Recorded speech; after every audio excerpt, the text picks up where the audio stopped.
Hi everyone, welcome back if you've been here before. If not, welcome, I'm happy to have you. As always, timestamps are below in the description and in the video timeline if you want to skip the intro.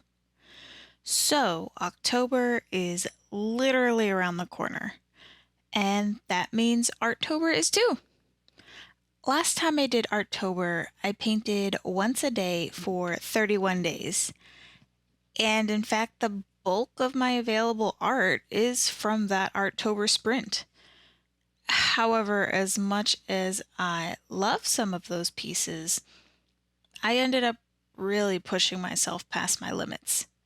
And after October of that year, I didn't paint again for 7 months. And it made it really, really hard to get that jump start to get my brush to the paper again after that 7 months. It took so much more out of me than I realized. And I just don't want that to happen again. So today, in this shorter than usual video, I wanted to dig into some possible alternatives to the common daily prompt challenges and put focus in quality and learning ability versus plain old quantity. In case you're not familiar with Artober or Inktober or anything similar to that drawing challenge wise, they all in general hold a similar challenge. Based on a word and sometimes a short phrase, you create a piece of art related to that theme, most commonly once a day, and then you share it on social media. So, if you're able to follow that challenge successfully, you'll have 31 pieces of art by the end of the month. And I think it's a great way to kind of push yourself to create something, even when maybe there's a lack of creativity or motivation or excitement. So you get to challenge yourself and your own discipline. But you can also definitely push too hard. So here's some options I'm considering to still challenge my creativity and discipline, but not have to churn out so many individual art pieces and not be so stressed about falling behind, as that's the easiest path for me to giving up. So I've created 3 options to help you and myself do art in October in a slightly different way. I'm calling it Alttober for alternative art. Probably the easiest solution is just in general, make less prompts. If we want to continue to adhere to the 1 prompt per piece, it would stand to reason if we want less art pieces made, then we would just need less prompts. This completely allows you to set your own pace. Do you want to make a piece every other day? Every week? 2 times a week? You get the full freedom to choose the piece amount and on what days you do the work. So in this case, I've created a graphic with 31 words, and whichever day you decide to make a piece, whether that's every day or not, there's a word that matches that day. Another option is to focus around when you have the most free time. For example, Saturdays and Sundays. So you would have 2 prompts a week, but they would land on days where you have the most freedom to take away some of the pressure from creating every day when maybe you've had a bad day at work or you just need a self-care day. This one has a little more flexibility while still being rigid in which days you need to sit down and create if you need that structure. In this case, the 31 words will be split up into sections for each weekend day. Choose one for your piece on that particular weekend day, or challenge yourself to incorporate all of them. And note that I just picked weekends arbitrarily. This can be adopted, say, if like Tuesdays and Thursdays are your best days, or Wednesday and Fridays, you can still just move that group of words to that day and it will still apply. Third option is to allot X amount of days per piece. So, for example, every 5 days you would work on a new piece. This option gives you the structure of when to do what, but less consideration for your schedule. So for example, those 5 days may fall all on completely weekdays when things may be harder for you to get done. In this case, the word selection will be very similar to the previous option, where words are just split up into these 5-day groups.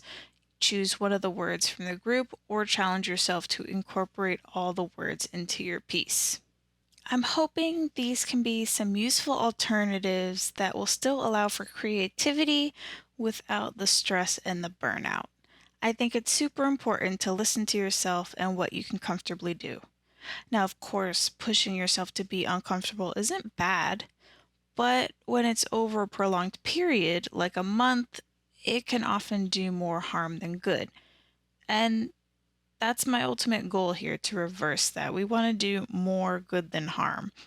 Yes, we want to be a little bit uncomfortable, but not so much that it stops us from doing what we love. I love October in itself for the weather and aesthetic and the full embrace of the spooky season. So by using one of these 3 challenge options, I hope to be creative while still being able to enjoy one of my favorite months. I'm curious about your stories and experiences with Artober or any type of similar art challenge, whether it's in October or not. How did you feel creating on such a schedule? Did you burn out like me, or did it end up being okay? Did the prompt words help inspire creativity, or did you end up feeling a little more boxed in? Let me know in the comments below. And now, piece, pros and cons.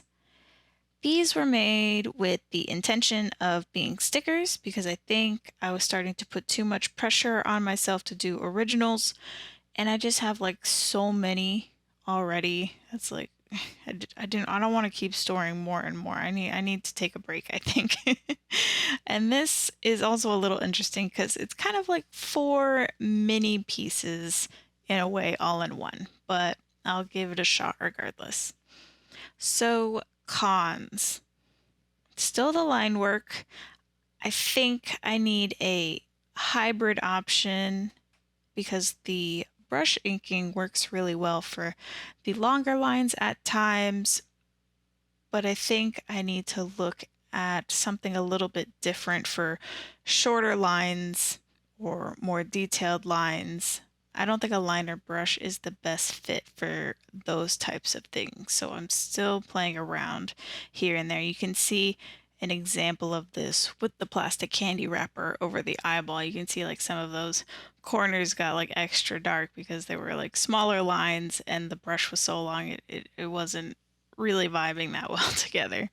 I'll say another con is the cotton candy texture. I had it to a point where I like really liked it, probably like midway painting it, and then I got a little too intense and I think I ruined it from what I liked before. It had a little bit more texture to it instead of being mostly just different shades. It had a little bit more of that watercolory texture, so that was a little disappointing. And pros.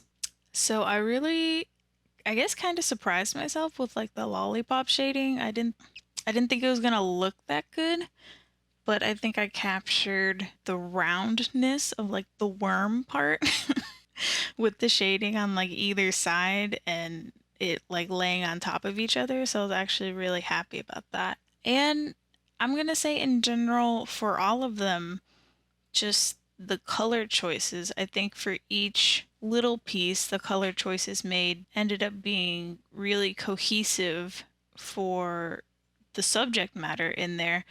And I like how it's kind of an instinct at this point. Like, it's not enough that I could probably teach about it because I'm like, this looks good, but I couldn't exactly tell you why it looks good. Because I'm no expert at color theory, but slowly learning. So I hope to get that articulation in there so I can like share that with you guys as well. And that's all I have for you guys today. I want to say a big thanks to everyone that has supported me on Ko-fi through donations or purchasing from my store. And as always, thank you guys so much for watching. Subscribe if you'd like to see more from me. All my social and support links are below if you're interested.